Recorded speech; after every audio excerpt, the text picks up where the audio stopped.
Cubine, Here. Member Mason, Here. Member Snyder, Here. Member Deborah Mitchell. Here. Everyone's here. We have a quorum. Next item is consider approval of the minutes for the September 19th, 2023 board meeting. Everybody has them in front of them. Does anybody have any changes or corrections? If not, do we have a motion to accept? So moved. We have a motion. Do we have a second?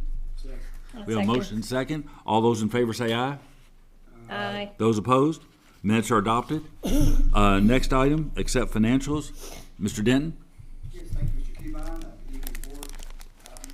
Notice in your board packet, we are through our third month of the fiscal year. Our fiscal year begins July 1st of each year.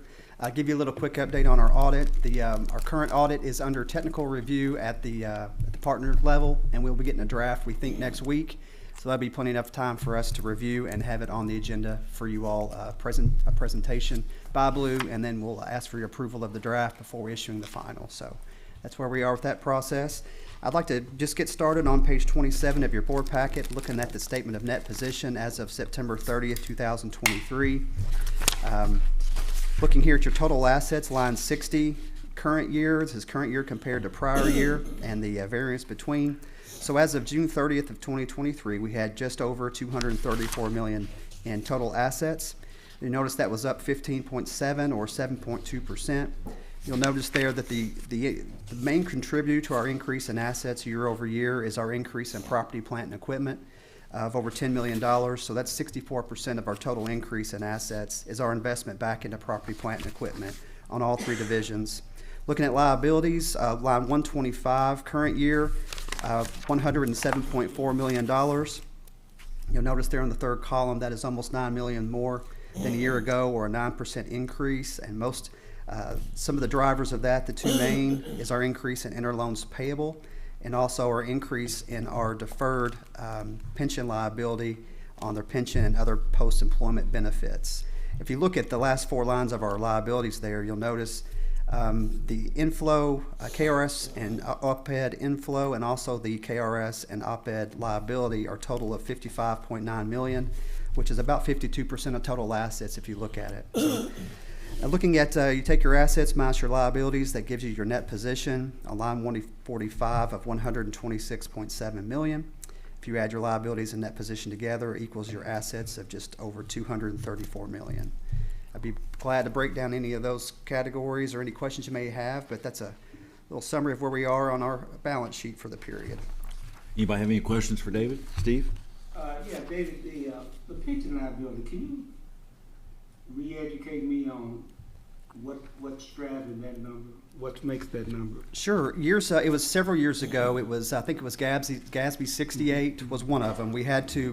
The GASB came out and said that looking at government agencies that had an unfunded pension liability, that in the end that the entity would be responsible for it. So they felt to best reflect the financial position of the company, you needed to book that unfunded liability on our books, on FPB's books. So that is the same with the other post-employment benefit. It was GASB 75. That is kind of what is your unfunded liability for the insurance portion of KRS. So when you add those two, when you look at from the time we started in Kentucky Retirement System, the employees that have worked here and earned those benefits, what is the unfunded portion of those earned benefits? So that number is based on any employee that has come through here that would have had the state retirement. Yes, sir. Anyone that came through here and had an accumulated benefit that is technically unfunded, that is still living, or those accumulated by us still working here. So those retired or still working. I was going to say, it's not necessarily a specific actuarial number applied to us, but a number applied across all CRS employers based on and everybody getting their allocated share, assuming the whole system would stop getting any contributions. Yes, sir. Yeah, we have an allocated portion, and it changes year to year based on. But our specific number could be higher or lower if you actually looked at our liability in the system. Yes, sir. Yeah, any given year, depending on how the asset performance Right. does and actuarial issues. So that is something that landed. That was a big year whenever we had to book those. That's all of a sudden, like I said, that's now 52% of total liabilities of the company. So that's an obligation like tar on your hands. You can't get it off. So any aspect or any part of this organization that pulled apart or whatever, that goes with it. Yes, That sir. that would be an obligation that would have to be dealt with. Yes, sir. Okay. And it's a substantial one for sure. Yeah. If you look over the next page 28, this is just a required cash and investment schedule that we give to you each month. You'll notice it ties right back to the balance sheet. You'll notice between this year and last year, we're down $1.7 million, but we've invested more into infrastructure than we've brought in. That's by design, so that's not unexpected in any way. The other thing I would like to just focus on quickly is the financial performance through these first 3 months. That's on page 32, the statement of revenues, expenses, and change in net position. So you'll notice here, I'm looking at the third column. This is our year-to-date actual. If you compare the year-to-date budget to actual, you'll notice that we're outperforming in revenue and expenses through the first 3 months, which is very common. When you start getting through the year, that starts to tighten up. So I want to focus just for a moment on the year over year. You'll notice we're up total operating just under 28.4 million. Compared to a year ago, we're up just under 3%. And then you'll notice our expenses are up year over year, up 7%, from around just under 25 million compared to 23 million a year ago. So we're still seeing some elevated expense increases compared to historic. But you'll notice at the end, net contribution through the first 3 months is 4.5 million. But I'll be glad to answer your other questions, but that's a quick summary of where we are through the first 3 months. John? Steve, any other? Catherine? Nope. Okay, Jason? Okay, do we have a motion to accept the financial statements? So moved. Do we have a second? Second. We have a motion and a second. All those in favor say aye. Aye. Those opposed? Financials accepted. Next, Kathy, does anybody sign up for public comment? Then I've got a public comment. And I think I mentioned y'all earlier, and I just wanted to put it on the record. Saturday evening, I was going down Wilkinson Boulevard, about where Jim's Seafood is, and cones everywhere, flashing lights. I mean, road cut down to 1 lane each way, and we'd had a water line break. Our guys were there, and of course I knew I'd be inspirational to stop, and speak to them, and they live for that moment. But I pulled over, and basically what I wanted to point out is one, I talked to one of the guys. He'd only slept 2 hours since Friday morning. But what was really outstanding is Limestone, which is that restaurant reception. They were having a big reception going on. Cars were everywhere. That local bar and food place was packed. And somehow our guys had figured out a way to keep their water on, so they didn't have to do a boil water advisory until they all got to close that night. The wedding was over and everything else.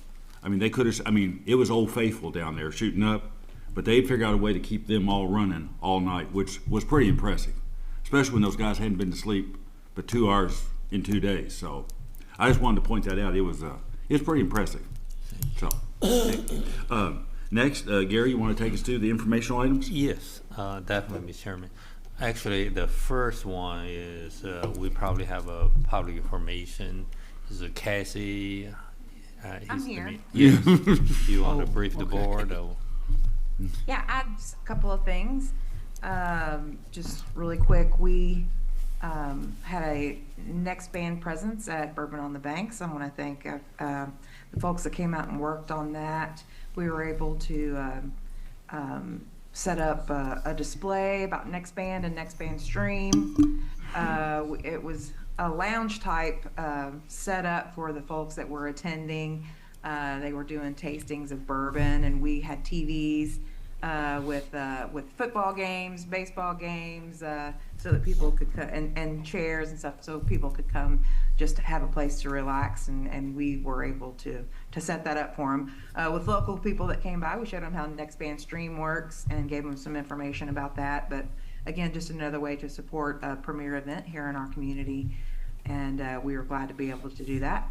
And then just the other thing I want to talk about is Friday we celebrated Customer Appreciation Day. We had it's also our 80-year anniversary that we've been celebrating this year. It was a great event. I want to thank everybody that helped Leanne and her team with support services did an awesome job, as they always do.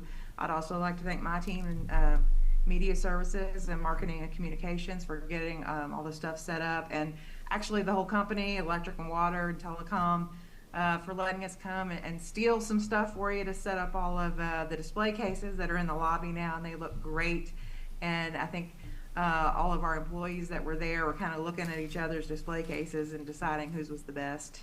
And I appreciate everybody's help with that. It was a great day. We had a great program. Representative Graham was there and he spoke. Mayor Wilkerson was there and he spoke. Our county judge, Michael Mueller, was there and he spoke. And longtime former general manager Warner Keynes was there and he spoke. I thought, who more appropriate than to celebrate our 80 years, someone that was there a very long time to speak on the history of our company here in our community. And what was So it was a Warner great said? day, great And what was it afternoon. Warner said? We still invite him back? We still invited him back. Yeah. But I just had to give him the hook. He went on and on. But he was great, and we appreciate everybody that came out. And it's always a great event, and just wanted to thank everybody's efforts on that and thank our customers, because we're here for them, and they're our customer owners, and we love when they come out and spend time with us. So that's all I wanted to say for today. Thank you. Yeah. Next one is our Network Operations Center Director, Darren.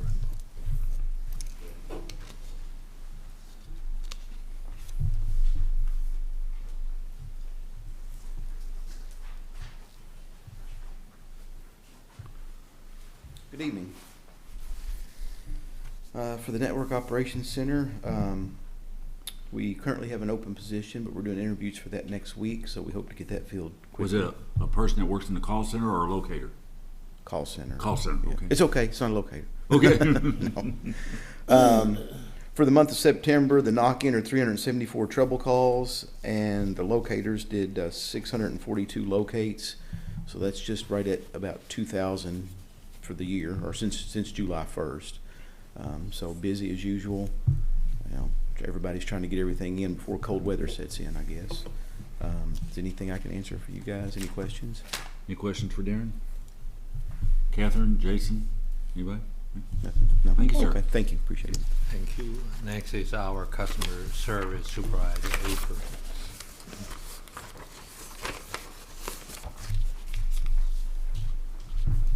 Good evening, members of the board. You can find our reports, page 101 to page 105.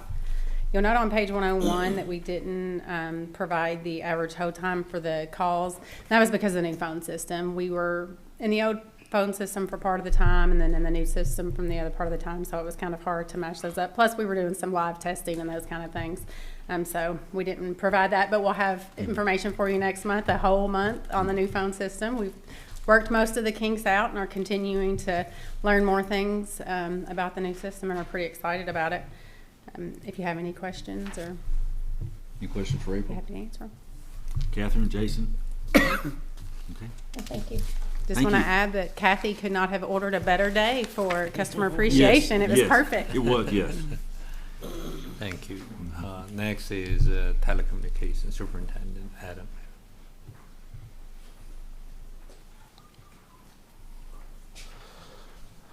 Good afternoon. The telecom report starts on page 107 of your board packet with the customer numbers.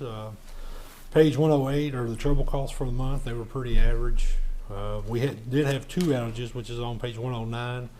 We had a bad power supply in the Indian Hills area, Chinook, and then we had some damaged cable in the Spring Hill subdivision.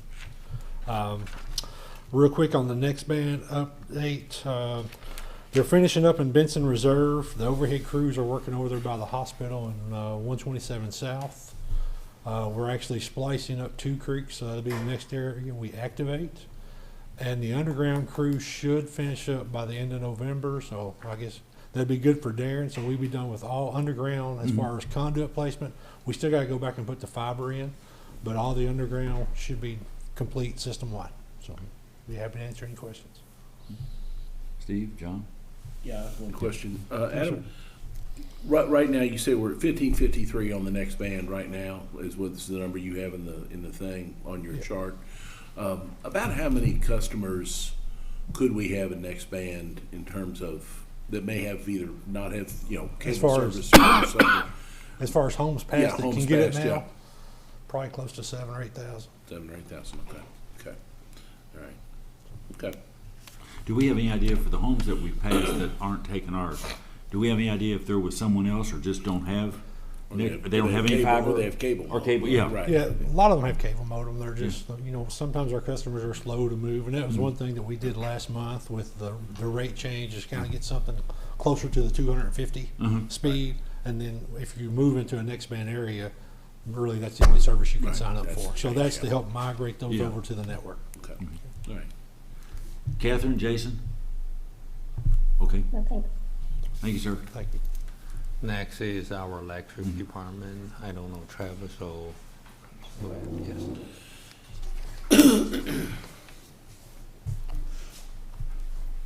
Gary. Yes, go Good ahead. evening, Board, Mr. Chair. The electric department, departmental report starts on page 111 of your board package with our reliability numbers for the month of September. You can see our SAIDI numbers there on page 111 are 0.73. Page 112 gives you a breakdown of those with the pie chart. Page 113 gives you the total number of outages and the causes for that, with a total of 29 outages for the month. And then page 114 breaks down the top 10 customer minutes of interruption on those outages, with a total number of 188 customers affected for the month of September. All in all, September was a pretty calm month for us. Those numbers are down quite a bit, so I'll be happy to entertain any questions you have on that. Any questions? Catherine, Jason? Okay, thank you. Thank you. Thank you.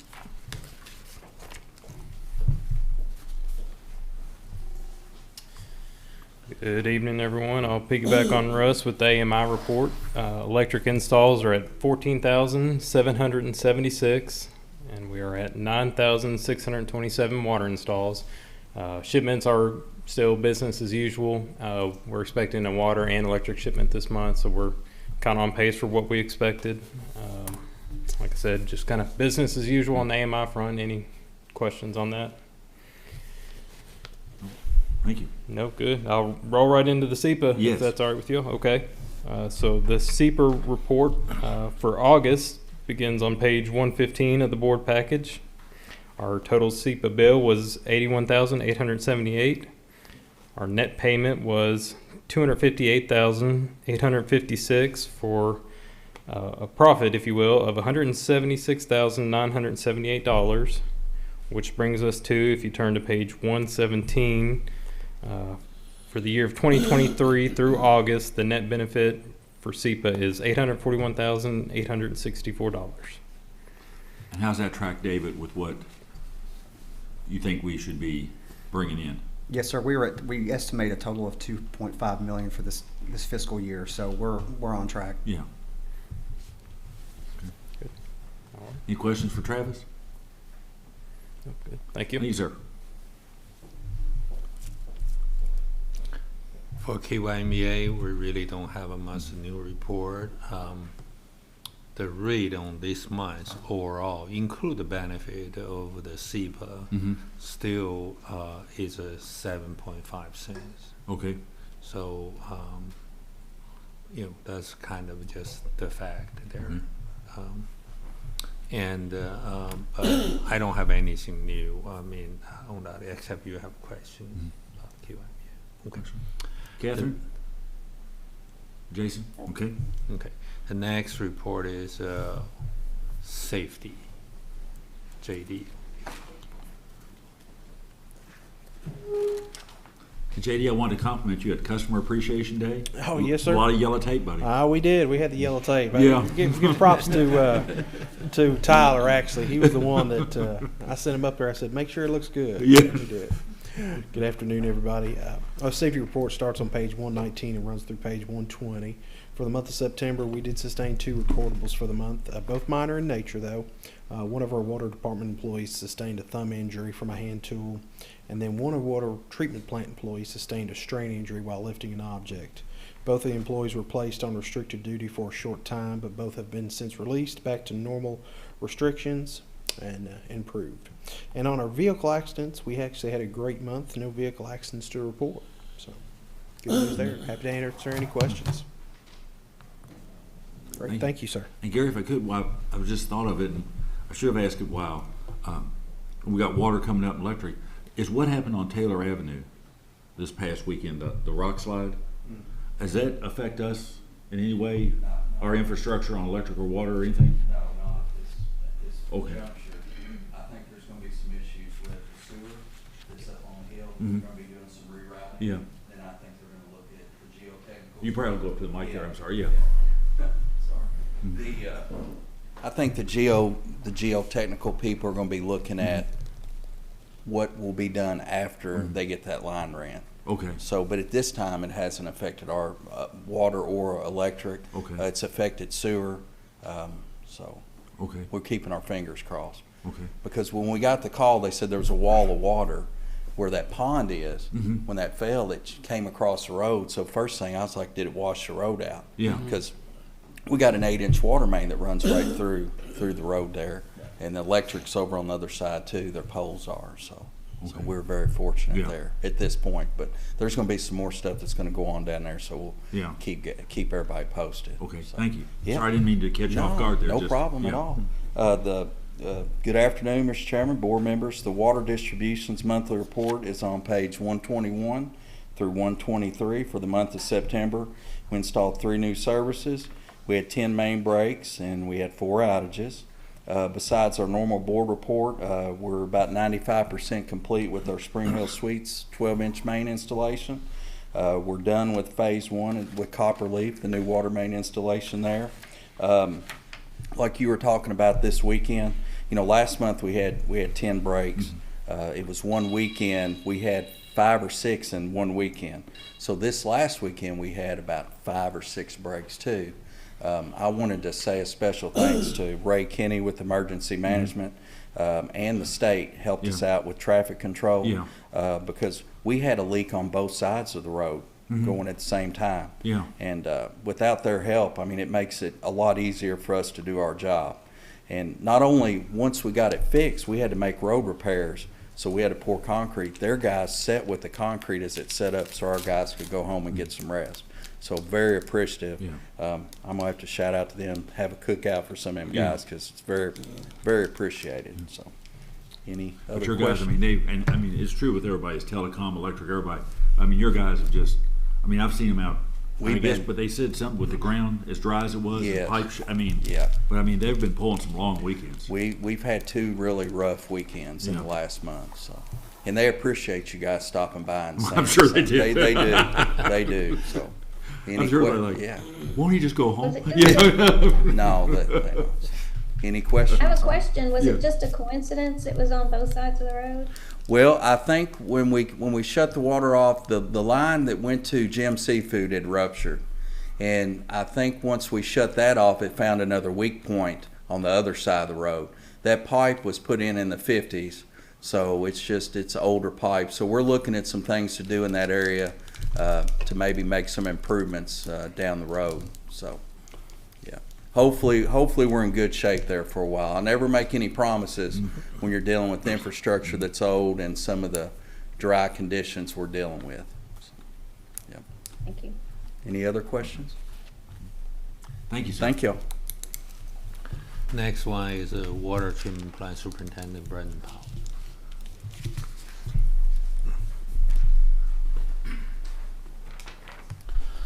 Good evening, everyone. For the month of September, the water treatment plant treated 275,750,000 gallons of water for the daily average of 9.19 million gallons per day. Lock 4 averaged 474 cubic feet per second for an average of 306.2 million gallons per day. There was 1.3 inches of rainfall recorded in the watershed for this month. And as of October 2nd, we're fully staffed at the water plant for the first time since June of 22. So we're happy about that. That's, So, yeah. uh, Any questions? So you mentioned, Mr. Chairman, average of 3.2 billion. 300, you mean 306.2 million? Oh, 300 Yeah. million flow. Yeah, so we're taking like 3% of the water that goes past the dam every day. So That's considered fairly low season too, right now, right? what'd you say? The river flow is considered right now Yeah, it's yeah, pretty low. we're low, but we're still good though. We've It got is. plenty of water. Yeah, good. Because average looks like 4.8 billion. Yeah, usually you see that number in the billions. Mm-hmm. So, but at 306, we're taking 9 a day, so that's Yeah. probably. But this is the low 3%. part time of the year. This is always when it's the lowest part of the year. It correct? is September, August. I think last October we almost averaged 10 million a day. Right. So, it's just kind of par for the course. So this time of year. So Absolutely. thank you. Thanks, sir. That take care of it? Okay, we go to action items. Item 5.1, consider adoption of the PURPA standards. Travis?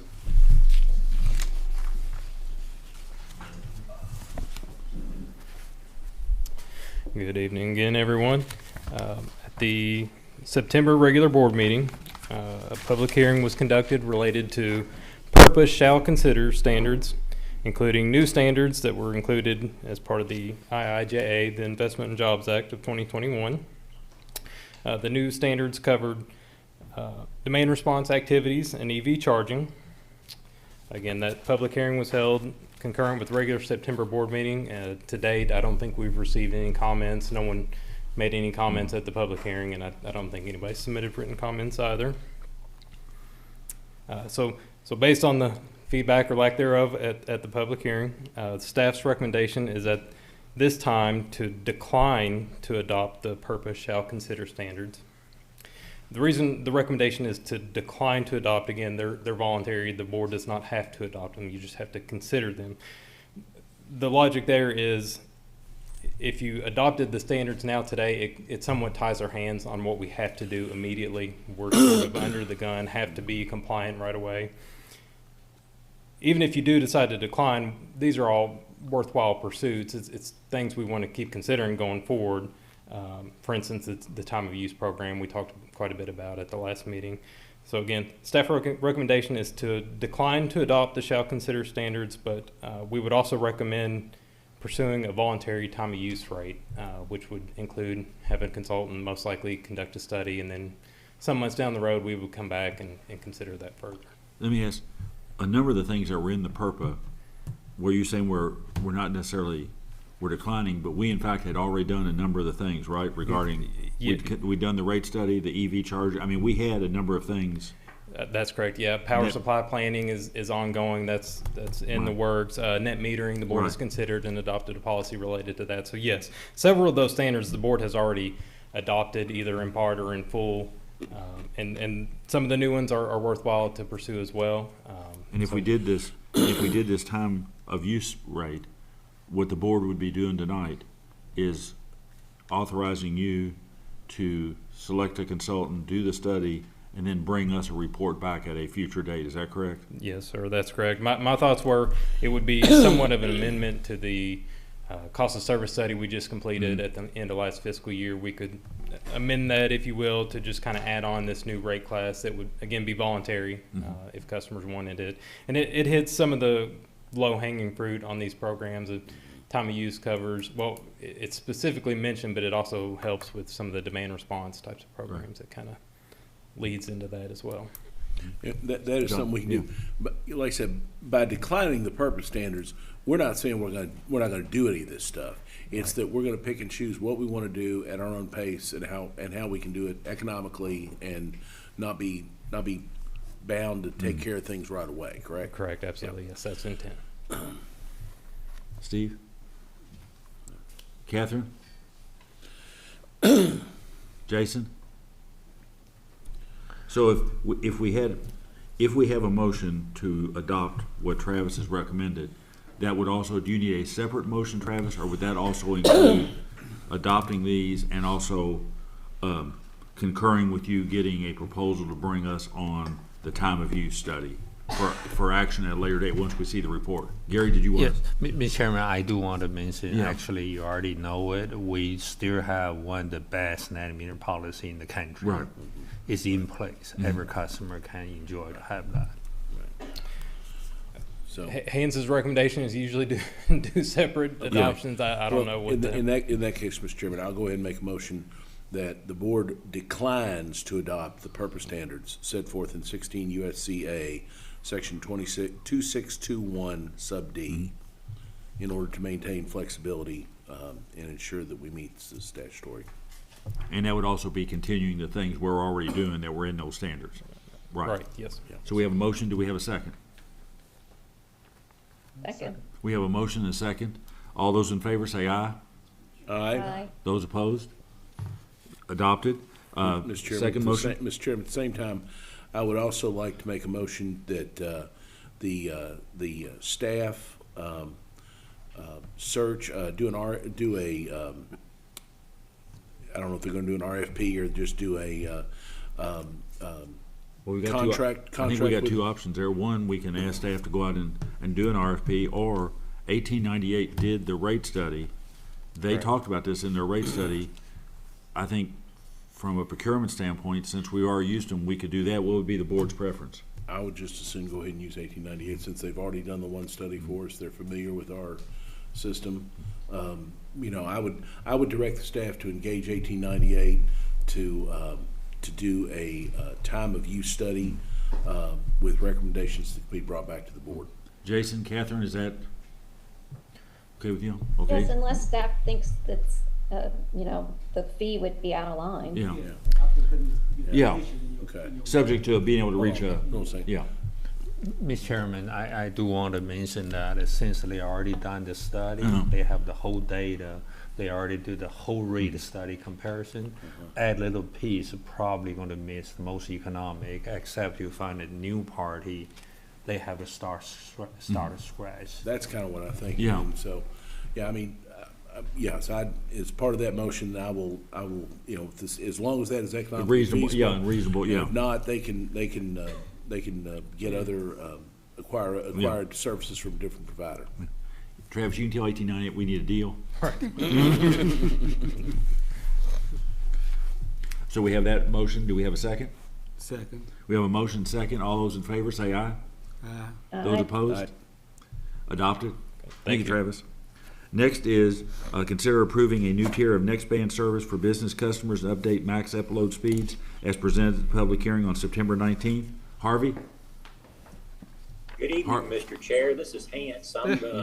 Harvey had asked me to present this item. He and Kathy are out of town researching new technologies to bring back to Frankfurt for our broadband services. But on page 131, with respect to this item, I'm going to leave my camera off if you don't mind. My internet here is just a tad wobbly where I'm at, so I'm gonna try to make sure I can keep the audio going there. Don't have great service like we do here in Frankfurt, so I'll be glad to get on. And Hans, But, let me state for the record, you're at COE training, right? Yes, sir. Yes. Sir. Learning a lot. Got a lot of new ideas, new things to bring back. But with this item, it's the Next Man 300 service. It's one of the many new innovative offerings that we have at FPB with our fiber. It's on page 131 there in bold that outlines the rates for that. Harvey informed me, said didn't receive any comments about that. Would recommend that the board approve the rate. We had that public hearing last month, and I will defer to Mr. Denton for the financial analysis of it. But with that, I'd ask the board for a motion to approve the new tier as outlined there in the board package. Thanks very much. With that, do we have a motion? So moved. We have a motion. Do we have a second? Second. We have a motion second. Any further discussion? If not, all those in favor say aye. Aye. Those Aye. opposed? Motion's adopted. Next item number 5.3, consider approval of FEMA resolution. Mr. Denton. Yes, sir. FEMA requires FPB to pass a resolution to designate an agent to sign all of our assistance agreements. So on page 133, we have that sample resolution. It's just asking the board to designate someone to sign off on all of these, on the paperwork, so we can get the, it's around $569,000, I believe, from the windstorm earlier this year. So we had originally put Mr. Cubine as you as the agent, but it's whoever the board would like to designate. Okay, do we have a motion? We need a motion to designate. Do we have to designate? Do we designate a specific Yes, sir. person? You need to designate Okay. someone. Whoever you would like. We kind of defaulted to you, Mr. Chair, to do these types of deals, but whoever wants to do it could Well, sign. we've got elections coming up, so can we designate, can the motion be to designate let the me- chair? Sure. yeah. Okay. I'd make a motion to, that FPB designate the chair of the board of directors to be the agent of choice to execute required documentation with FEMA in accordance with item number 5.3. So moved. Okay, we have a motion second. Second, I mean. Yeah. Any further discussion? Catherine, Jason? Okay. If not, all those in favor say aye. Aye. Those opposed? Motion's adopted. Item 5.4, consider award of bid invitation number 1789, pole mount transformers to Cape Electrical in the amount of $484,413. Jennifer? Good evening. We prepared a bid to purchase some pole mount transformers. Several years ago, we always did just annual price contracts and ordered as needed. We have not been able to do those. No one wants to hold pricing for much longer than, some of them not even 30 days. So we just did a bid to actually purchase what we need to add back to our inventory. And the low bidder was Cape Electric, and they met all the specs, so we would recommend that we award the pole mount transformers to them. Jennifer, well, two questions. One, is the pricing situation, is it easing any at all, or is it staying as bad as it was? It's all more, the pole mount's not as much as the pad mounts, which is the next. But I mean, the just next overall, item. purchasing overall, I mean, what do you? Pricing, it's still up on most things. Lead times, maybe on some things are a little better, but pricing is I mean, you not say you much. sent it to 10, and you only got 2 responses. Did that surprise you, or is that? Well, we did ask some of them why they didn't bid, and it's most of the manufacturers, what they have to produce is sold. So they won't allocate any to, new orders. So that's a problem mostly with the transformers. We're seeing that. They just won't let them, our distributors place any new orders. Any questions for Jennifer? No. No, do we have a motion? I just want to make Oh, sure. Catherine, yeah. On this, that it was between Cape and Irby, is that right? Yes. Okay. Those were the 2 responses we received.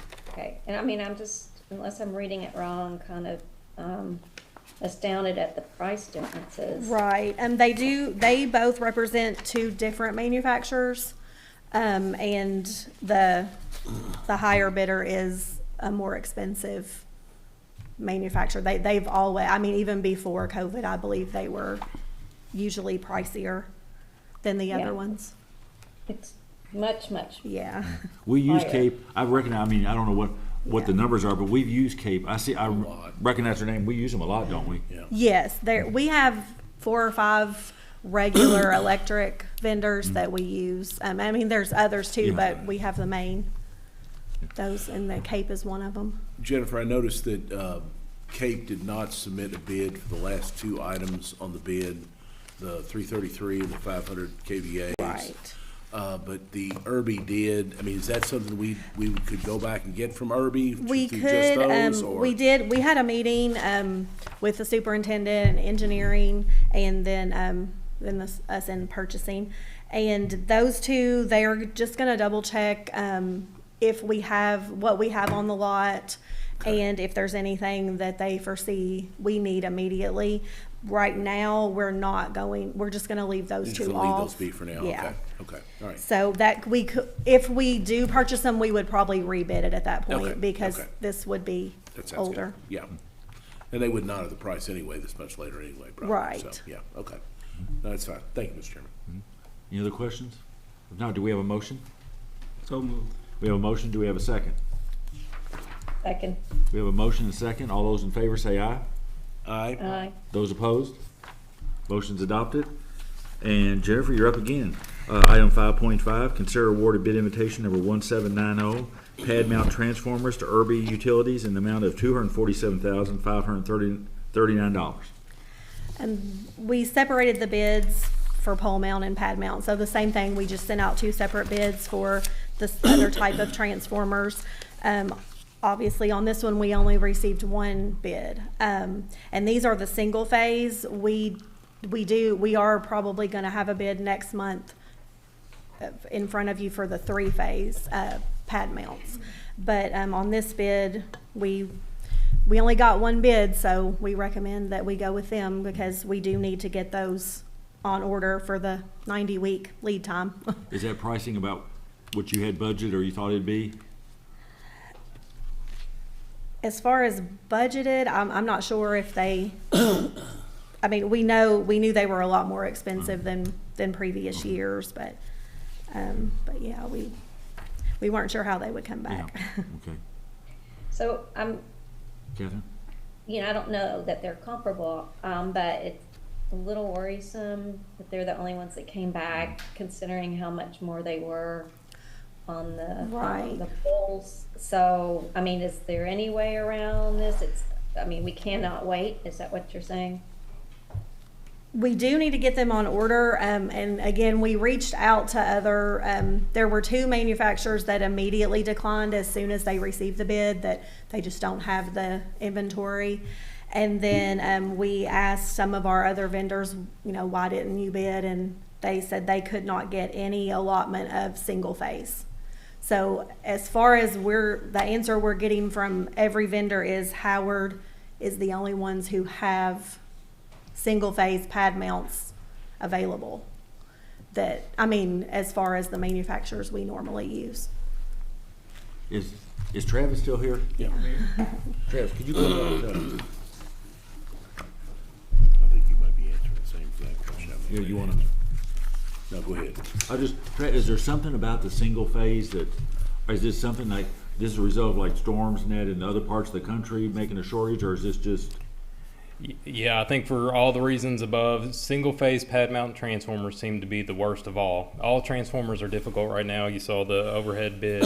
They're bad, lead times are long, prices are high, but for whatever reason, single-phase pad mounts still seem to be the worst. And I think it's just like you mentioned across the country, storm damage. So a 25 kVA pad mount is kind of your bread and butter subdivision transformer. So a lot of those will get chewed up during a storm. Yeah, the one response is concerning. The reason we asked to go ahead and approve is we legitimately think this is probably our only option. And if we run out of these, we could find ourselves in a bind as far as, just like you mentioned, storm damage. If a big storm blows through and we don't have any of these, that would be quite a hardship. Not just new developments. There's that too, but even just kind of maintenance of existing business. We feel like it's kind of a have to, if you will. Is this one of those items? And I think we've talked about this before.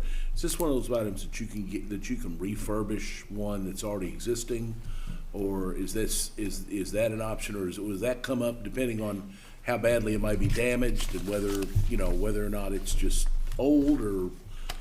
I seem to recall having that discussion here. Yeah, we are doing that with the inventory we have available. So we've still got that contract with, I think Solomon does that for us, right? Yeah, so Solomon still comes and picks us up. We're sending out everything we can. It doesn't seem to have a real high success rate of material that actually makes it back after being evaluated and rebuilt. So it hasn't met our needs. I just remember having that discussion. Yes, we are doing that. We're looking at, we're bidding refurbs from other utilities that they've had sent off, and there are kind of a secondary market out there, but even that is just, it's just tough out there. Yeah. Well, we got Jennifer. How long is this to carry us through? Like, is this like a 6-month supply? It will, of course, depend a lot on what kind of developments go, if any. That's a big part of it. We're hoping for more like a year. That's kind of, does that feel about right? It would probably be more in the range of a year's worth of supply. I mean, that would be an option. If we wanted to be hopeful for better results, we could look at the quantities. The concern there would be is the lead times. So the lead time already is at 90 weeks, which is 2 years. So Wow. insane. It's we're to be honest with you, we're kind of taking a guess at how many we're going to need over the next 2 years. It's just And I guess quantity could also affect the unit price as well. they certainly could. Okay, thank you all. Jason, you have any questions? You good? Okay. Steve? Okay. Seeing no further discussion, do we have a motion? So moved. Do we have a second? Jason, second. Jason, you second? Second. Second. We have a motion second. All those in favor say aye. Aye. Those opposed? Aye. Thank you all. Jennifer and Travis, thank you both. Okay, item 5.6 and 5.7, Michelle's got the next hour. I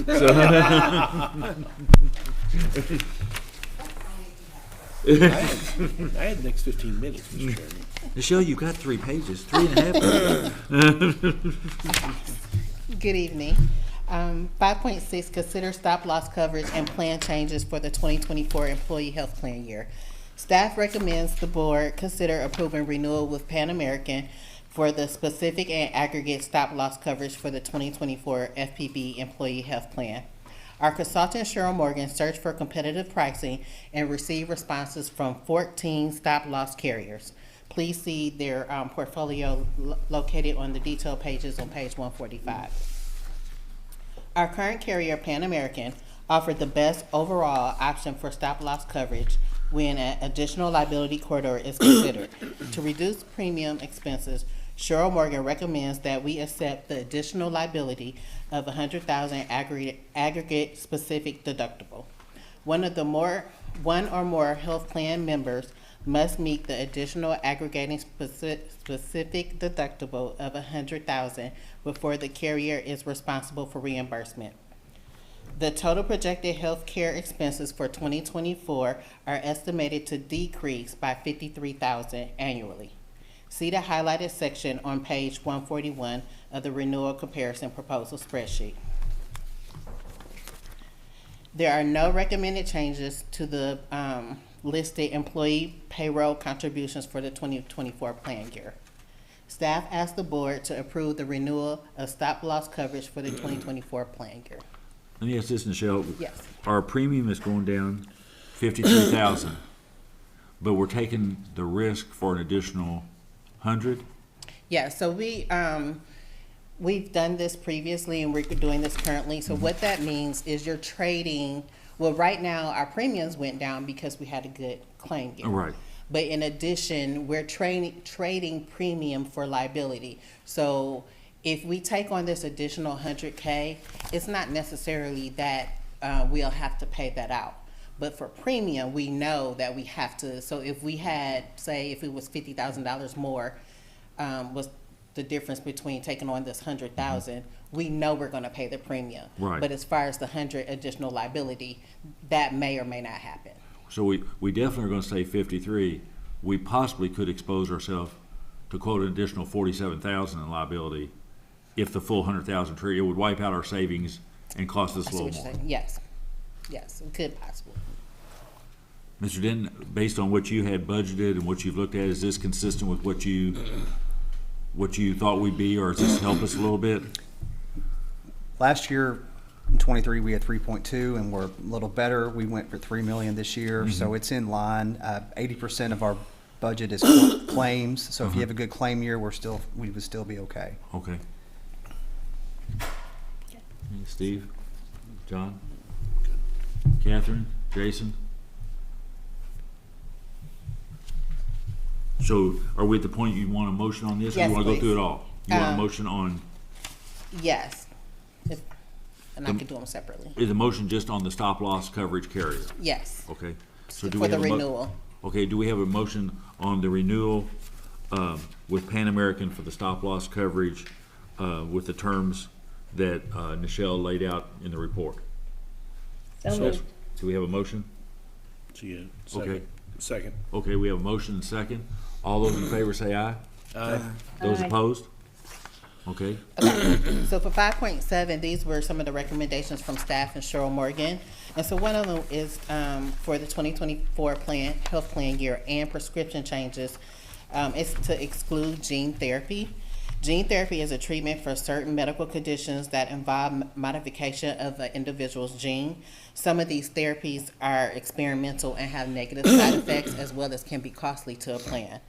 Another recommendation that staff is asking the board to consider is require prior authorization for GLP-1 antagonists for diabetes. So this is these are the GLP drugs, such as Ozempic and Trulicity, are trending because they are thought to increase weight loss. And so the reason for the pre-authorization is just to make sure that these drugs are being prescribed to our members for what they're actually should be prescribed for, which is diabetes instead of weight loss. If the board does approve this recommendation, staff will work with MedBen to make sure that members that are currently taking those drugs will be contacted before January 1st to work on getting a pre-authorization. So we're not saying we're not going to cover those drugs. What we're saying is they have to be pre-authorized. Correct. And then on the gene therapy, where does that put us in terms of what other plans are offering? Is that consistent with other plans? Yes, because right now these are experimental, so we can reevaluate this once the cost goes down or more studies have been done. Yeah, so yes, we're in line with other plans. And on the Walgreens and Rite Aid, I knew we already had the policy on Walgreens. Did we already have that policy on Rite Aid also? Yes, it was because they're like sister companies. Yes. So currently, what we're currently doing is we are limited to 2 fills, but the usage is still up. And again, we just didn't want to just exclude it altogether. So now we're down to 1 fill. Okay. So the staff is asking board to limit. And the reason for that limitation on Walgreens is their costs, their dispensing They won't fee. negotiate price. They Right. won't do the same price. Right. Right. Yeah. Right. So behind the scenes, they don't give as lucrative Discounts rebates and all to that our stuff. plan. But all the other pharmacies in town are still available to our employees. Yes, Kroger's, Walmart, Capital Family, CVS. Yeah. Yeah. Okay. So that's, Michelle, I have a question, if you can't answer it, I understand, but on the gene therapy, if it's experimental still, would this be something that if someone wanted to avail themselves of it, they potentially could get into a trial?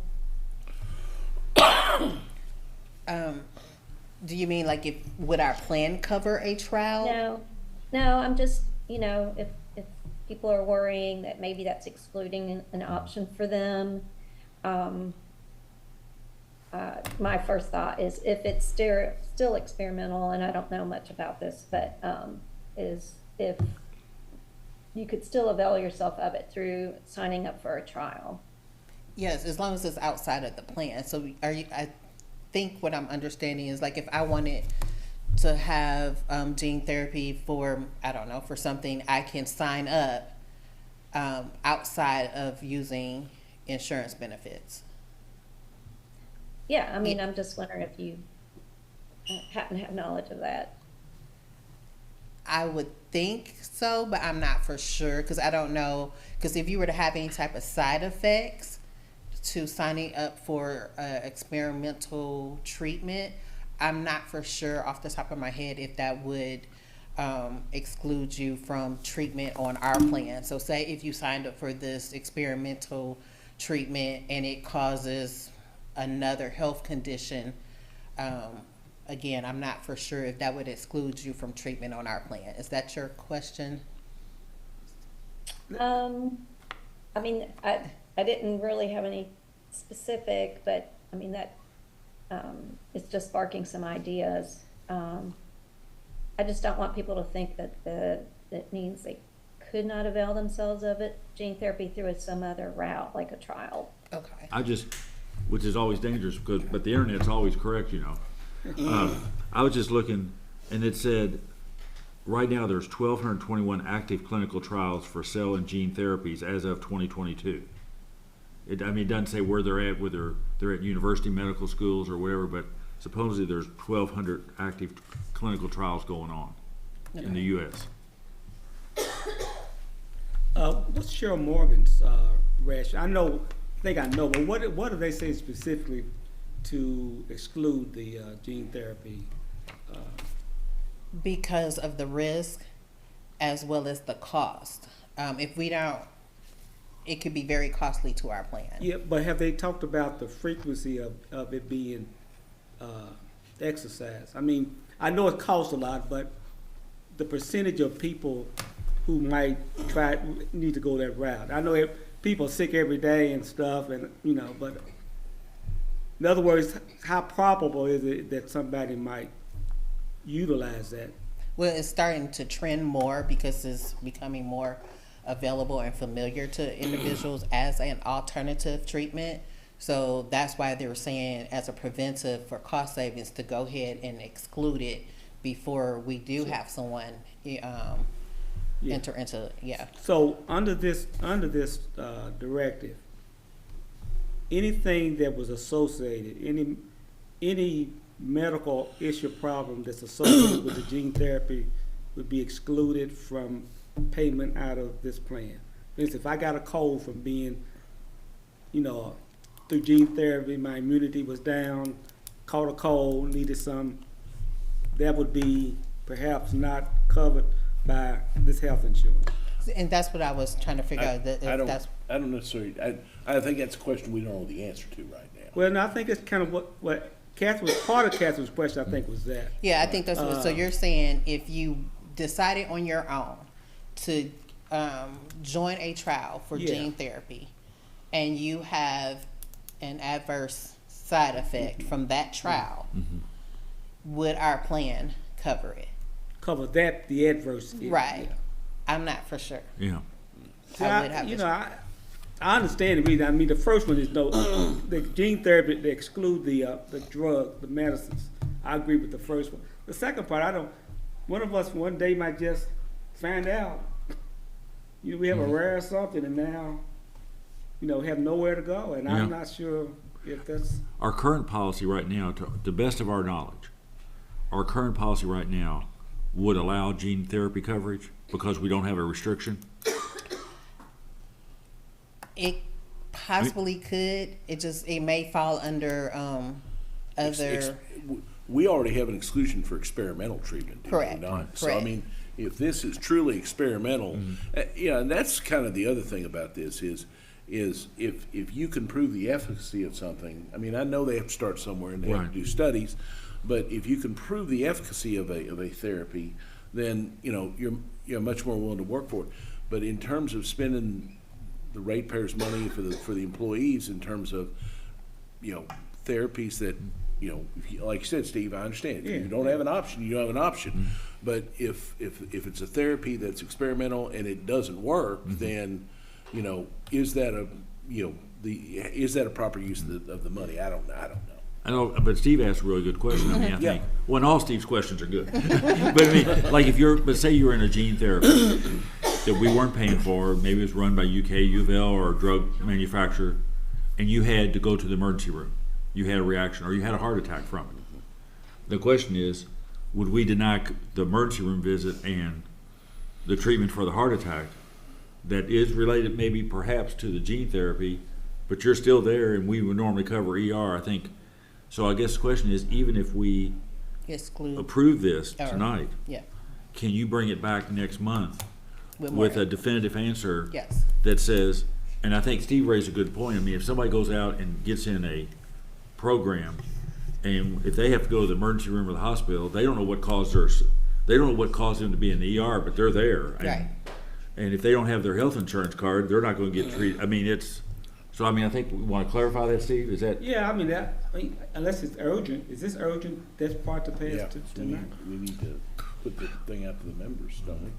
I'm sorry. Okay. Don't we need to push this out to the employees? I would like to, because this Yeah. is the first time that I would be able to start open enrollment at the Prior to beginning. December 1st. I would like to. But this new policy wouldn't kick in until January 1st, right? Correct. So in November, we could still deal with this If kind of it's secondary Yes. diagnosed problem and deal with it. I mean, I think Yeah, we need I to think if you understand. I think if you go back and get an answer to that question of, it's going to be so rare to begin with. I don't think we're Yeah, going to that's have a why, blanket exclusion That's why on I'm it. thinking one We person. may might be- we may just want to go ahead and just, like I said, still exclude the therapy, but if there are, take care of the aftermath, as it were. I'm willing to go with this right now, but I would like to know from Cheryl Morgan,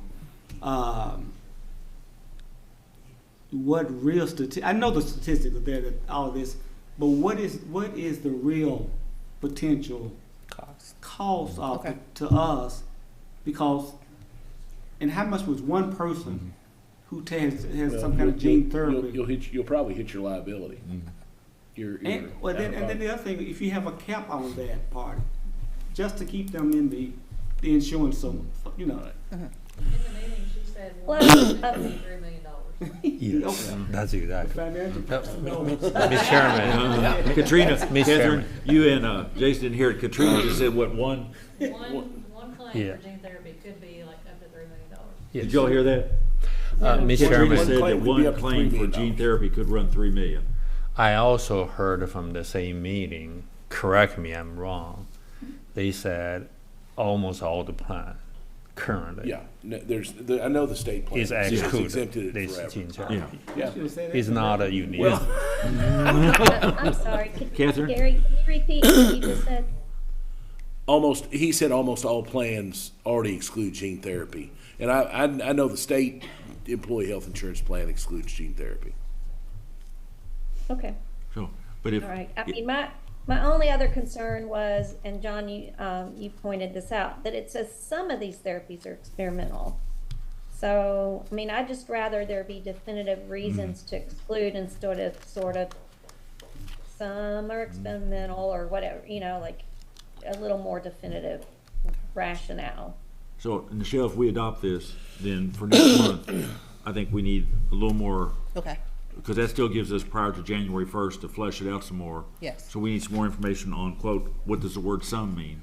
Okay. And then what Steve brought up, this after, this kind of, if you have some other type of medical condition, which may or may not end up being related to the therapy, but you're still sick and you've got pneumonia or something else, may have been caused, but Would it be is that is that reimbursable? Right. Or if not, is the person just stranded? Okay. And if that's true, and if we're going to stick with that policy, then a person definitely needs to know that before they get into A trial a or therapy, something, because they need to know they could, in fact, find themselves with no coverage. That's important to find out. So. Yes, I agree. Is that, Aunt Catherine, you and Jason, Steve? Yes. Zance? Okay.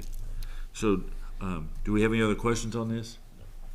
If not, do we have a motion on 5.7? So moved. We have a motion. Do we have a second? Second. We have a motion and second with the caveat that we're adopting it in shell, and we'll see you back next month. Have one more? Oh, well, but first Oh, on that okay. one, if all those in favor say aye. Aye. Those Aye. opposed? Okay, we're adopted.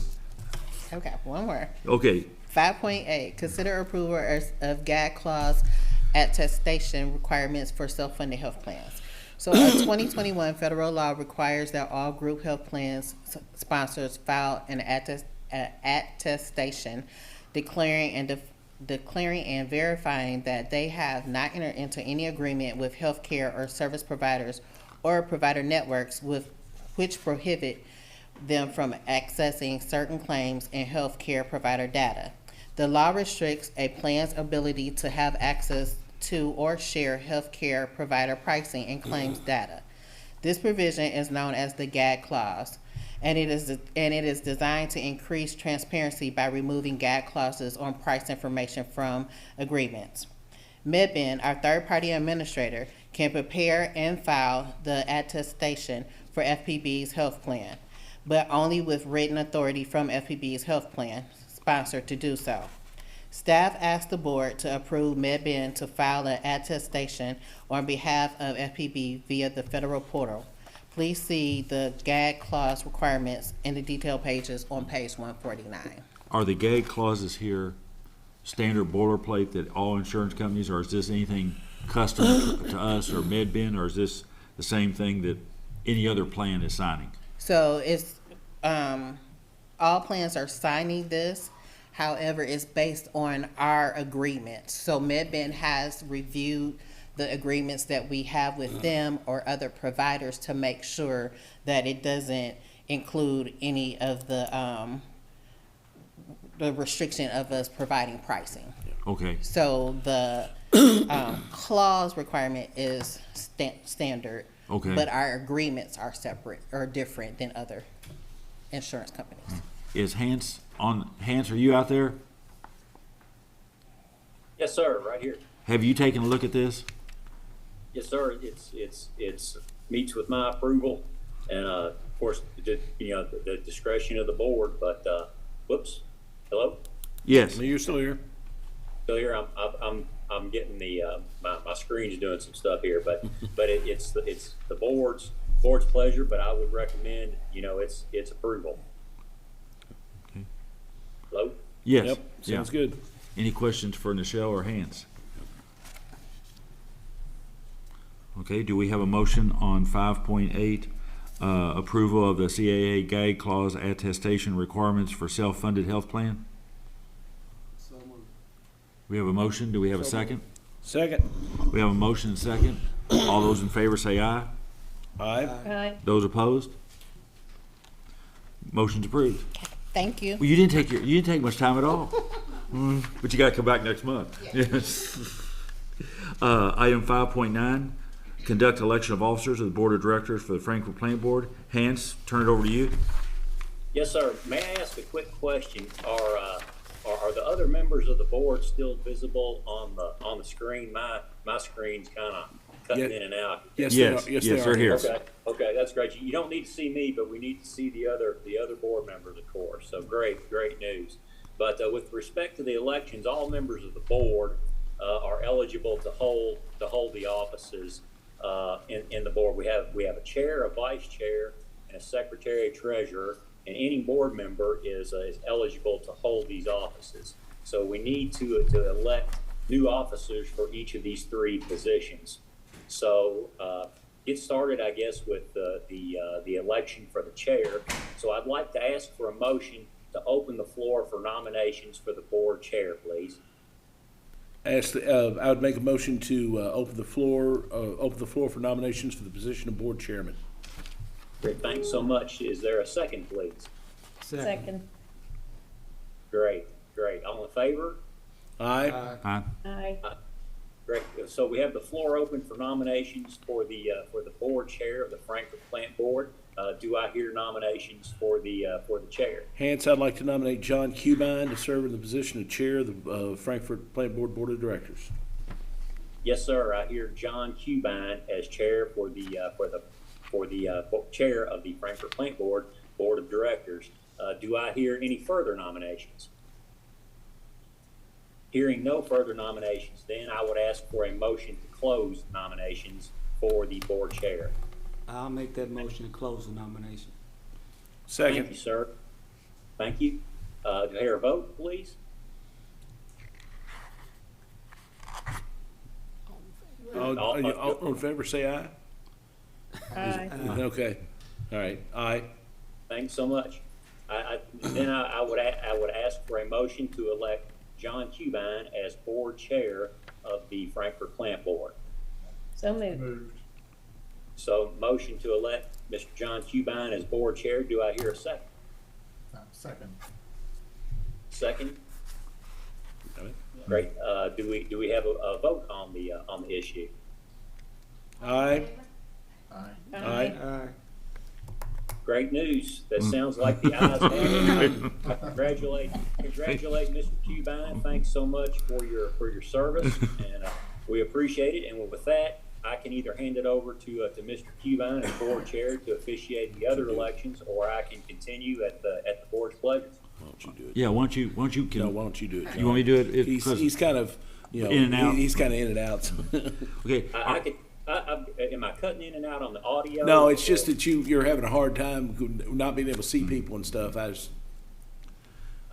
Okay, I'm happy to do either one. I can hear everybody, and as long as I'm coming through, whatever everyone. Yeah. Hans, you want to go on? Hans, you want to go on and continue? Yes, sir. I've got a script here. I can Okay. roll pretty quickly for us, I think. I'd like to, with that, thanks so much, sir. I'd like to ask for a motion to open. The floor for nominations for the board vice chair. I move that we open the floor for nominations for vice chair. Thanks so much. Second, to hear a second. Do I hear a vote? Aye. Thanks so much. The floor is now open for nominations for vice chair of the Frankfurt Plant Board. Do I hear nominations, please? I'll make a motion to elect John Snyder. Second. I hear a motion. I hear a motion. I hear Mr. John Snyder as a nominee for vice chair of the Frankfurt Plant Board. Do I hear any further nominations?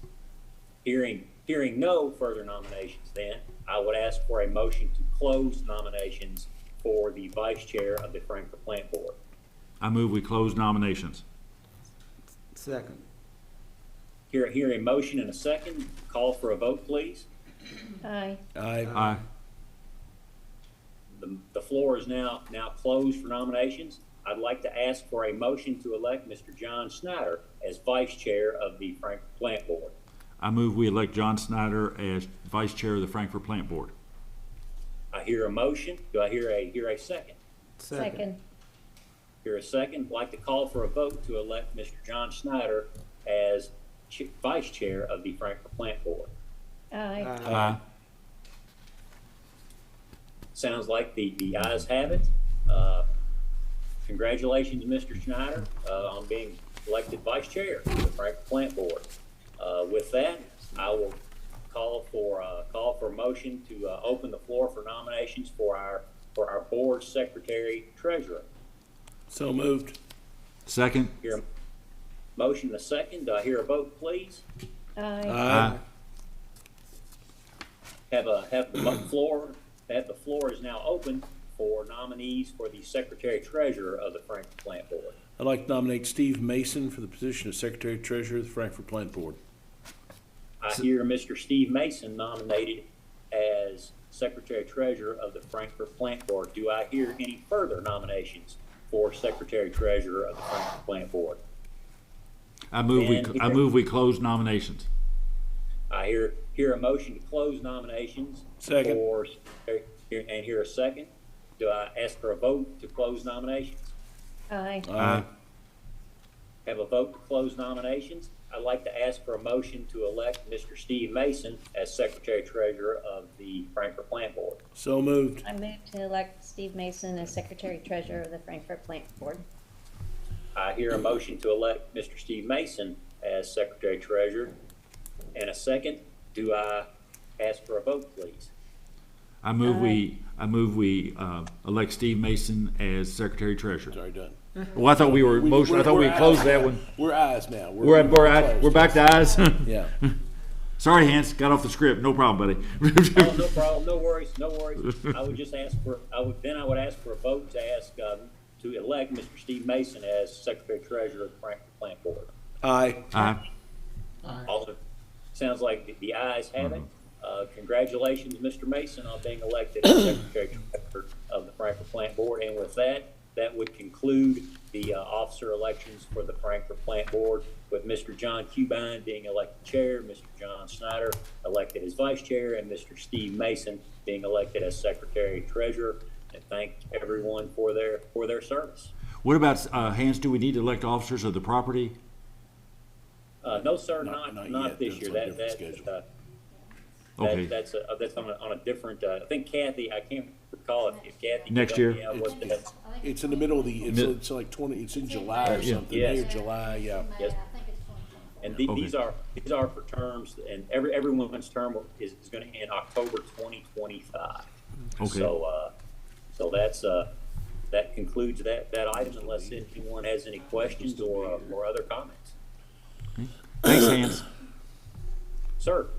Okay, informational items, item 6, Charmista, City of Frankfurt Home Street revitalization. And maybe just to give a little quick context on this, we don't have anything to act on tonight per se. Several weeks ago, Charmista was contacted by Chuck Knowles, and they were working on a grant for the Home Street revitalization project. They're applying for a grant, and the question was, would we put up, they wanted to include our water line in that project, and they wanted to know if we'd put any match funds available. And we asked the question, if it's the whole project, what else was involved? And because it will also involve electric and telecom, which are also additional costs. And as I understand it, Charmista, it's not a specific match per se. The grant, in theory, would be looked on more favorably if it had matching funds.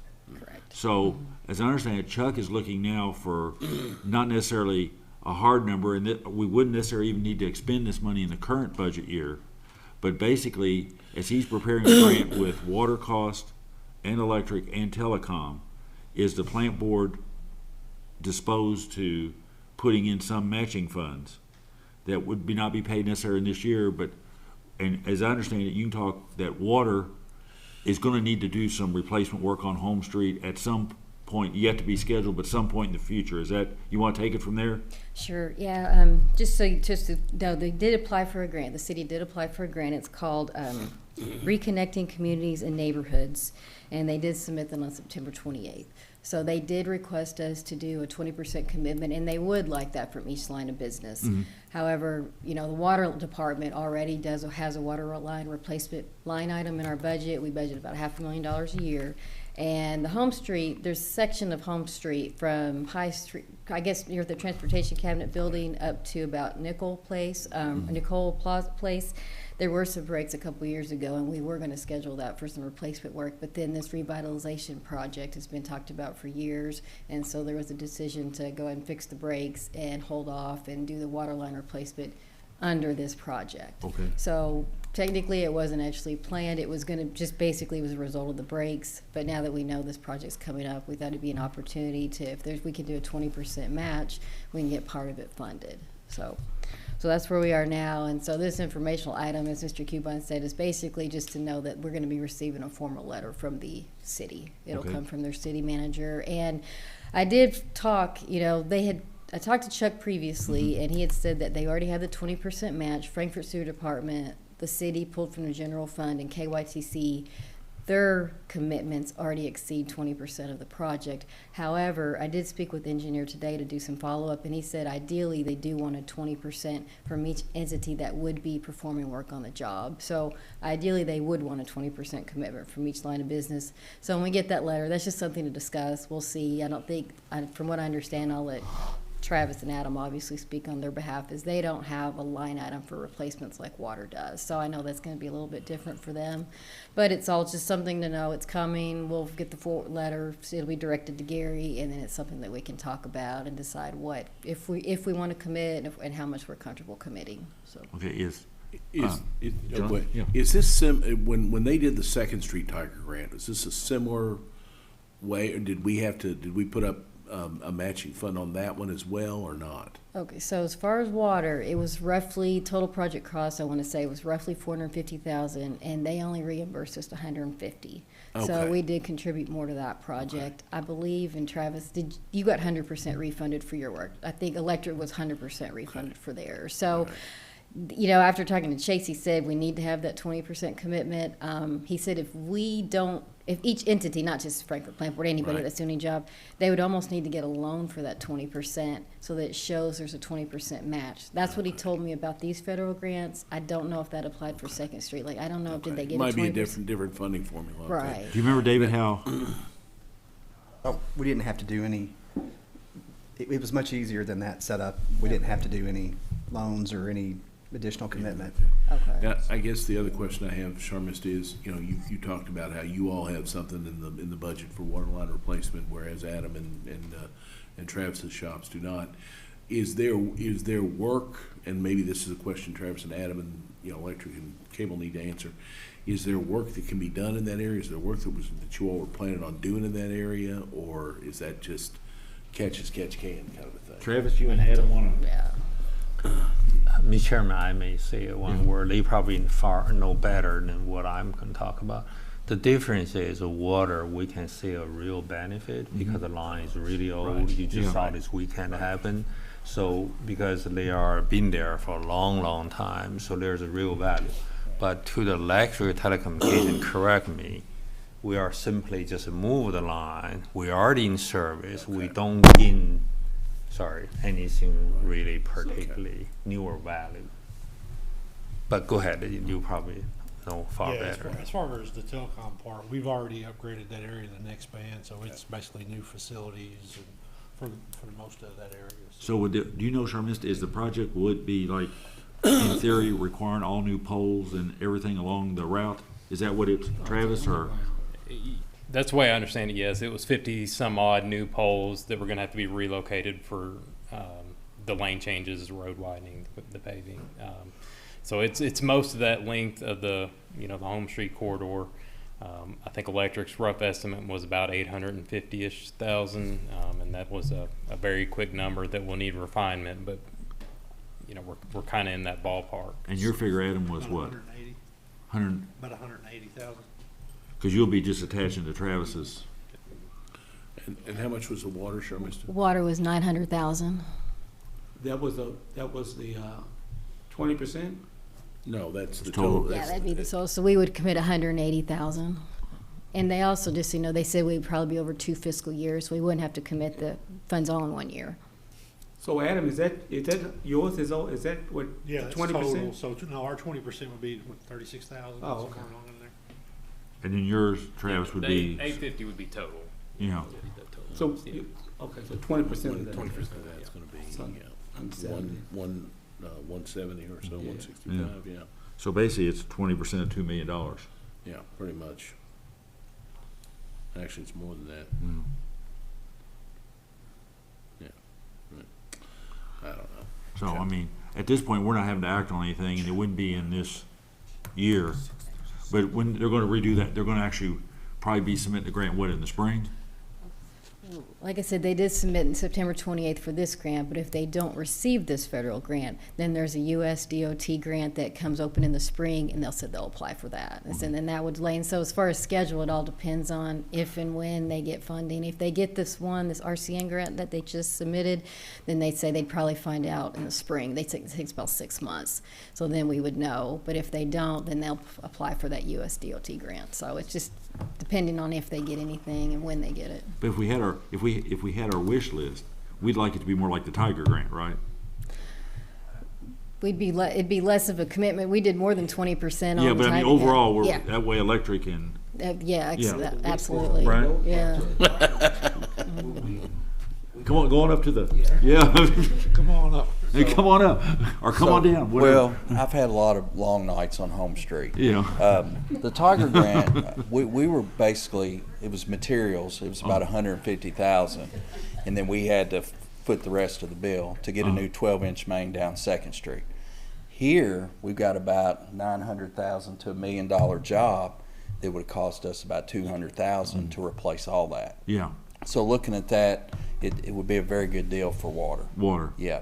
And plus, if we don't do something down there and they go down there and still do the street and the sidewalks and then our water main starts rupturing, We have to we'll repair And we're having to tear up the road. And yeah, have to we'll repair take the a beating road. from the public on that. Yeah. So the question is for, I guess, David, you and Gary, and have to look at with between now and when Chuck may come knocking again.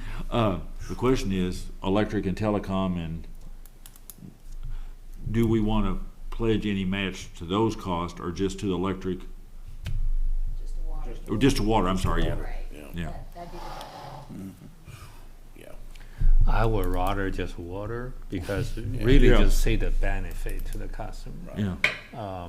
I wouldn't say there's no new benefit, but if Adam just put a new line in, Yeah, that just kills you. That just kills you. What's the condition of the electric on Home Street, Travis, the poles and everything? Is it older or is it? Mostly older, yeah. I mean, it's kind of a mixed bag over Is the this years. poles or is just putting this stuff underground? No underground. No underground. In their request, they did not ask for underground. They just wanted to do overhead. Okay. So, yeah, we would be replacing poles. Some of them over the years have been replaced just for maintenance needs, so it's kind of a mixed bag. But it's an older line.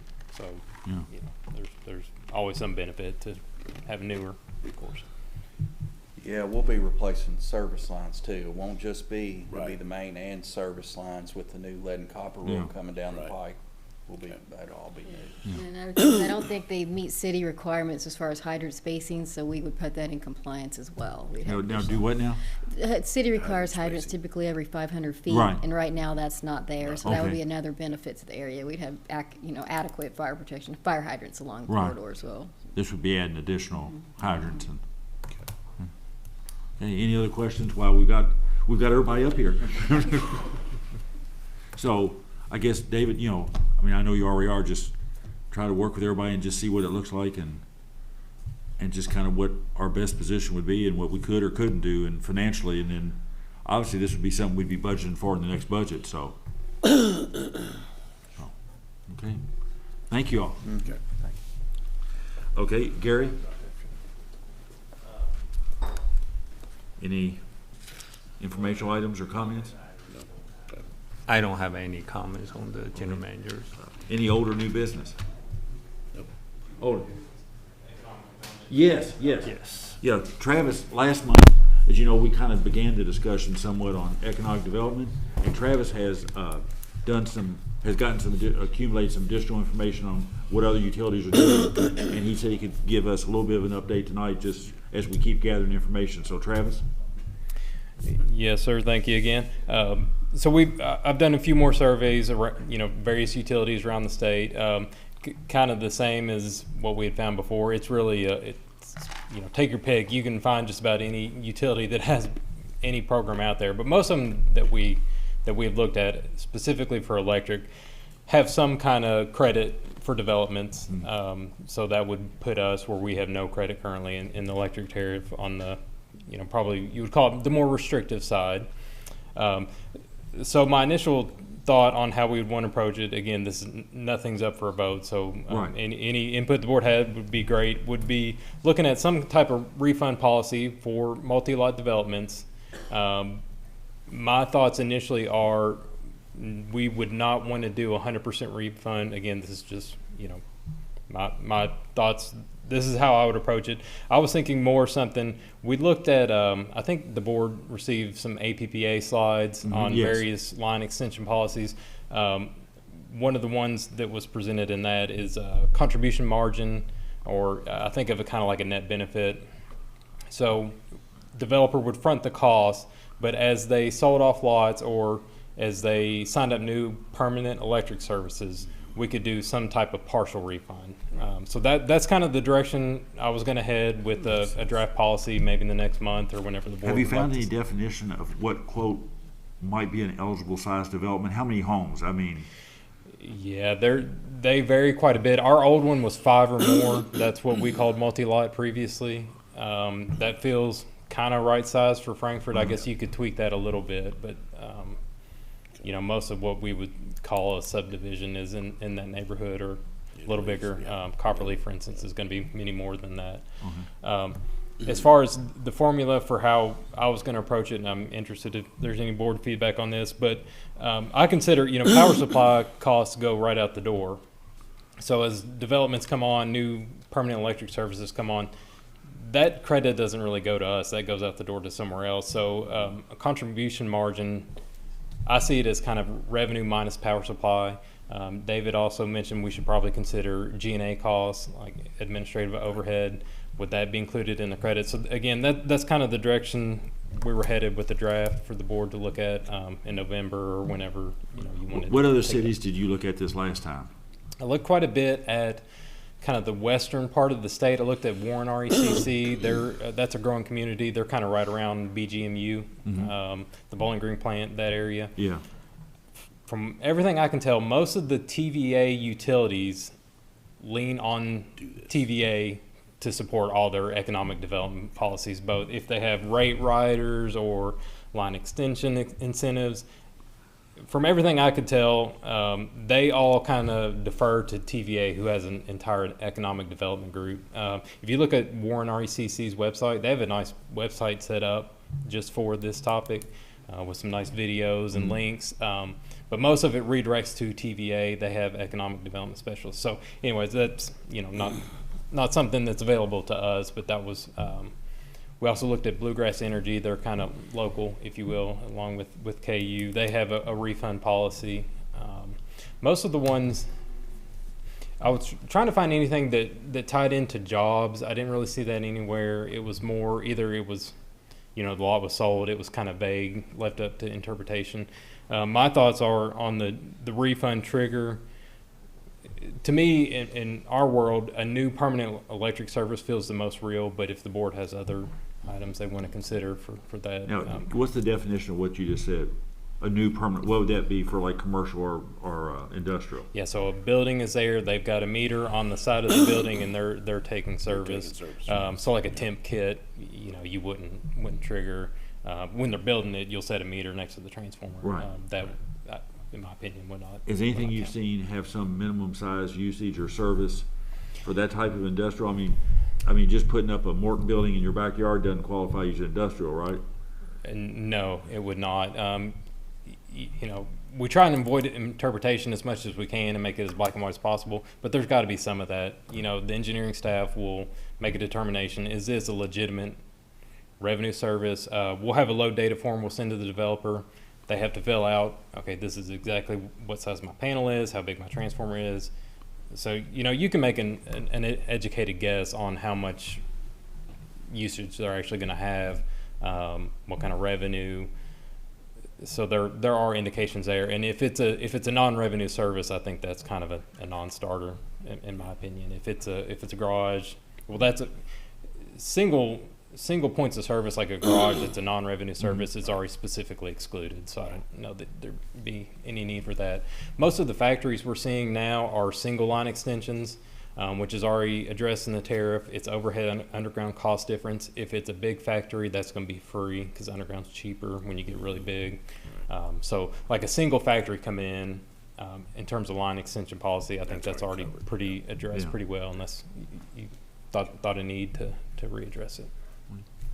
Steve, John, questions for Catherine, Jason? Look forward to see what he brings back. Yeah. Okay. So you feel like you have enough to take a first crack at something to bring us in November? Yeah, I think so. We could do a rough draft, especially if we, my feeling is we want to address residential first. If you wanted to kind of cover all residential, commercial, industrial, all scenarios, that may be some work to be done, but we could at least get. And why is your thinking to do residential first? It's easier. It's easier.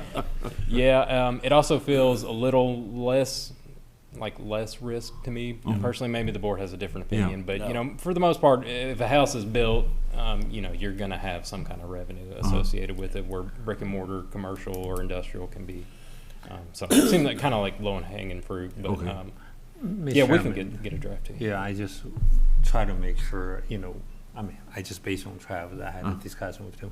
Basically, we talk about residential development, then we talk about time, a certain time, right? For example, we talk about 5 years. So then we talk about the revenue part. Total revenue we can base on meter residential. So what's our average? Then minus all the power costs we have to pay. That's strictly. Then you look at potentially you may want to look at some basic transmission distribution costs. Right. Then what are left? Then you put I want to whatever the difference and multiply how many years. For example, 5 year. The difference between these two, I give you back. But the condition also sounds like you have to say. Not only just build a lot, you need to have a construction finish it in the period. And they have to be getting service. Have to get a service before then that. I just want to understand what your direction is, and then Travis can really bring something draft for you to review. Yep. So that's. I wouldn't want to. I would like to see us move. I understand doing residential first, but I would like to see us move as quickly as we could to get something also drafted after that for commercial industrial. Sure. Okay. Jason? Yeah, sounds good to me. Okay. Thanks, Travis. Okay. Just a reminder, Yeah. we moved, the November meeting will be on the 14th. Mhm. Means everything up a month. Yeah. Or A week. so, Yeah. Okay. It'll just narrow it. Yeah, no, I think, To make you aware. yeah, I think we're still close enough. We could get something on paper Yeah. for the board to, kind of sink into. Because I think and this is totally at the board's discretion, I think from a kind of timing, if we look at something November, could kind of look at it, talk about, it, refine it, more questions. Then December would be, if we wanted to proceed, would be starting the process. It'd be a public hearing. A public Yep. hearing, the Yeah, tariff the and all those 3 months, things. yep. Right. Yeah. That's it. And that's a 90-day process? Yeah, typically, 3 unless months, there's yeah. a dire need to accelerate it. Yeah, there are 3 meetings, call for a hearing, have the hearing, Yeah. final vote, yep. We'll vote on Which would put us somewhere around probably February at the February, earliest. yeah. Okay. One question. Steve, yeah. And maybe I'm wrong here, but whatever the policy is, to me, we have to have a ceiling on the annual outlay of Okay. whatever we do. I mean, if you use the net metering apply, if someone goes beyond that percent, we in potential financial. Yeah. Right. You cannot satisfy every economic development, development Sure. project if it all happens in 1 year. Yeah. Okay. So Yep. there has to be some cash outlay, expenditure outlay, ceiling, Yeah. built in. Okay, yep. Okay. Makes So sense. Travis, on that, you need to work with David and, Yep. yeah. We'll do that. I mean, we could look at, off the top of my head, maybe it's a percentage of our capital budget or something, unless you have other ideas, but, yeah. Or you always can set a line item annually, you approve in the budget. That's the maximum you can raise if you like to. Right. Then in that way, you will be limited, That's right. whatever amount you set it. David can sharpen his pencil on that after he gets figuring out how to fund Home Street. I would rather be in the same lines of the net meeting with the percentage, because when the board does it, it's an arbitrary thing, subject to the influences from everyone. Right. Well, So- a line item in the budget could be amended too. Well, that's true, but that's another hurdle. Right. Oh, Another yeah. hurdle. No, My absolutely. point is, though, if it's written in some kind of Tariff. consistent Yeah. way, Right. it tends, we can hide behind it. if you Yeah. wanna say that. Travis, thanks. Thanks for all your effort on this. Yep, no problem. Thank you. Okay, if there's no other old or new Mr. business, Chairman, I would item request- 9.1, sir? I would request permission to call a closed session pursuant to KRS 61A10-1C to discuss pending or proposed litigation regarding a collection matter, an advertising matter, breach of contract matter, an employment matter, a cost recovery matter, and a regulatory matter, and also pursuant to KRS 61A10-1G to discuss a specific proposal that, if openly discussed, would jeopardize the exciting retention, expansion, or upgrading of a business. We have a motion, do we have a second? We have a motion and a second. All those in favor of going into closed session, say aye. Aye. Aye. Those opposed? We're going into closed session. We're gonna go upstairs to the GM conference room, and we need Gary, board members, David Dent.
Do I have a second?